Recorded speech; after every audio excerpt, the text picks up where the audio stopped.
Chapter 2.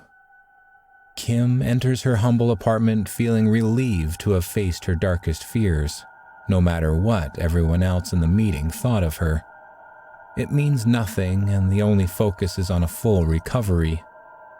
She places a handful of brochures and documents on the end table by her door, all given to her by Sheila after the meeting had concluded.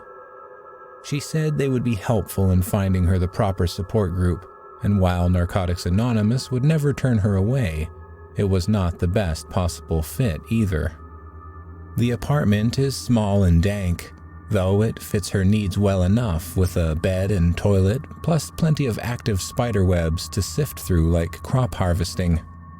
She kicks off her shoes with a grumble in her stomach and begins the hunt for dinner, scouring every corner for a fresh meal to carry her through another night. There is a fulcid spider crawling into an orb web where it would have met its end regardless. Kimberly intervenes to save the daddy longlegs from its initial fate, substituting becoming one source of food for another.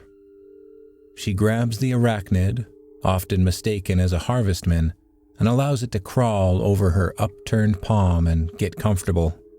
In her learned opinion, the experience is much more pleasant when the creature feels at ease and doesn't panic once inside the mouth.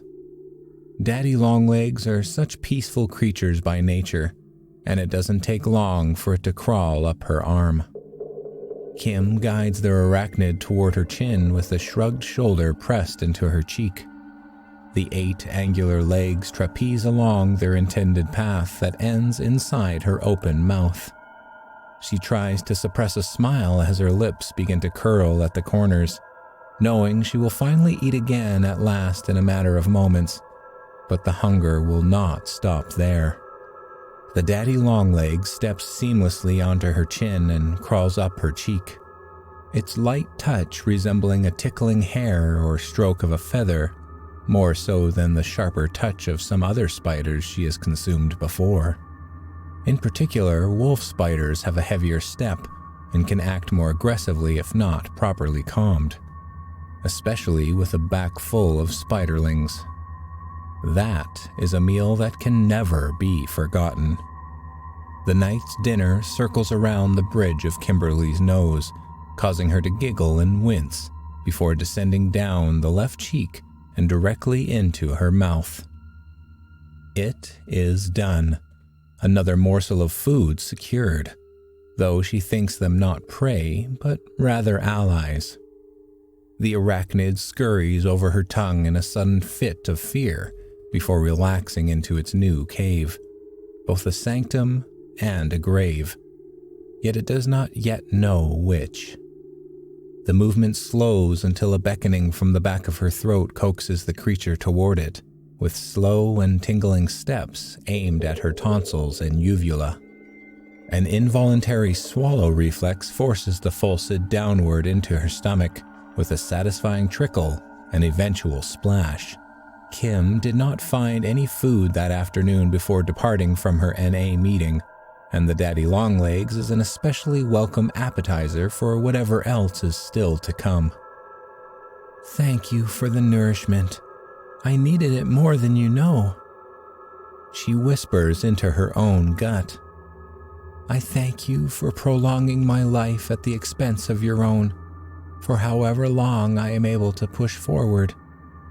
I promise to utilize your energy to the best of my ability, so that I may honor your memory, just as I have for every spider that has joined me before you. We are one." Kimberly nods and opens her eyes, feeling that the ritual has been completed by reciting the sort of spider serenity prayer as she has after eating every one since the first. They are now a part of her and form a kinship with every arachnid she has swallowed, a coalescence of sorts. For the time being, hopefully longer rather than sooner, her belly feels some relief with something solid within it, no matter how small. "Thank you, noble spider. I mean that." Kimberly sighs, knowing the job is far from done as a growl escapes from her midsection. The thought of eating normal human food is beyond nauseating, even though the hunger pains have doubled in intensity. She looks around the quaint apartment, hoping to find more sustenance lying in wait before locking eyes with a beautiful black widow in the corner. How odd! They do not normally nest indoors, especially on the second story above the ground floor. It must be fate. But yet, she is not ready for it, nor is the widow.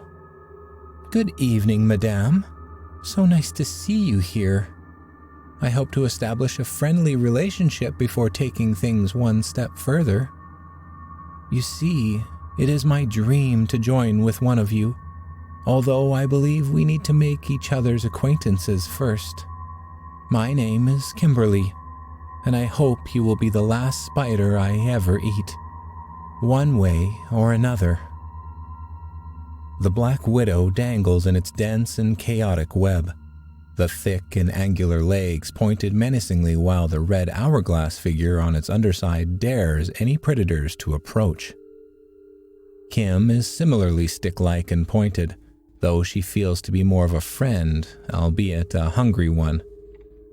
She only eats them out of admiration for their majesty, and none are more regal than the inimitable Black Widow.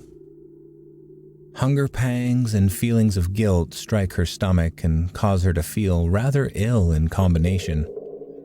The shame of admitting she is an unmanageable problem battles the instinct to satiate her belly, though it hasn't felt satisfied in years. Finding enough spiders on a daily basis to fulfill the nutritional needs of an adult woman has proven to be rather difficult. Kim slumps against the wall only a few feet from her new Black Widow friend and wraps her arms around her midsection. Another wave of burning rumbles rises and falls as she breathes through the unpleasant sensations until the bubble pops. The inside of her esophagus begins to itch, and the feeling of prickly pokes fills her throat. "Deep breath, Kim." A spiderling scurries from the back of her tongue and onto her bottom lip. She wipes it away with her index finger and stares at it as several dozen more coat her throat and fill her mouth. Kim purses her lips to prevent them from escaping, needing every bit of sustenance she can gather, feeling them crawl between her teeth and around the gums to escape. She takes a hard gulp to force the newly hatched spiderlings down again in a reversal of fortunes. The yellow sac spider she ate recently must have laid eggs inside an ulcer to protect them. Not the first time it has happened, although it grows more painful and unpleasant with each successive occurrence. She made the right choice in attending the meeting. This cannot continue. What a mess I have made for myself. A horrible hole that keeps falling deeper. Kim laments to the Black Widow. "I'm certain you don't have a name, but I would like to call you Anastasia. It is both pretty and powerful, just like you. And it reminds me of my best friend Anna from when I was a child." A latecomer spiderling crawls from Kim's mouth as she speaks to her new friend and sucks in deeply to inhale the baby spider. "Sorry about that, but I desperately need more to eat. Don't worry, it won't be you just yet. I hope when that day comes, it will be special enough for both of us." Kim looks fruitlessly around the apartment with Hail Mary hopes of finding another arachnid to supplement her dinner. Although it is difficult to see much of anything in this dimly lit prison cell of a room. A victim of her own circumstances, she should have chosen to be addicted to eating a creature that doesn't specialize in stealth tactics. If this continues much longer, she might have to visit a pet store and buy a tarantula for a hearty meal. Although the size and fur are concerning, the body might get stuck going down and choke her to death, and the legs would feel like swallowing a handful of pipe cleaners with bristled hairs that might stick inside her throat. "Don't worry, Anna. I won't put my life at risk before you and I have the chance to unite." She rises as the stomach cramps subside to that of regular gastrointestinal grumbles.